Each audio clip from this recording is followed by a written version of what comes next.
आठ barricade start हो jar 2 wheeler price हो 20 टंका 4 व्हीलर धरिक आसवे 100 टंका प्राइस रोचे टी अधिक मात्रा उठाणी रास्ता आपको मुझे रिकमेंड करी जे आप पेट्रोल पकई आसने तो निहाती पेट्रोल पकई आसवे कारण 10 किलोमीटर घाटी एरिया अधिक कंज्यूम कर पेट्रोल आईपटे कि देखो पार्किंग सिस्टम अच्छी बसा बसी करने सेपटे एवं एंट्री करा उपरକୁ भाई एपटे भी बहुत ऊपर घाटी रास्ता आ जो 3 किलोमीटर पूर्व गोटे मंदिर छोटिया मंदिरटे पड़ी से आसिक आपने दर्शन भी करें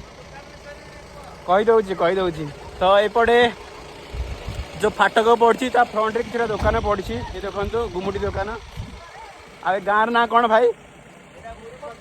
बुरुपदर बुरुखत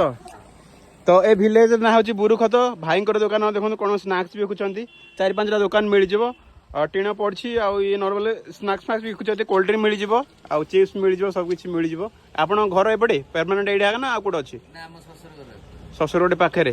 तले गोटे गाँडे अच्छी से कि गाँड ना हाँ माड़वा ना सेटा इलेक्ट्रिसिटी सुविधा अच्छी अच्छी एठी ना बिना इलेक्ट्रिक चलती राति बंद केमी चलाउछ सोलार सोलार रे इलेक्ट्रिसिटी तुम प्रोवाइड कराएनी आगपटे गाँ अच्छी ना ना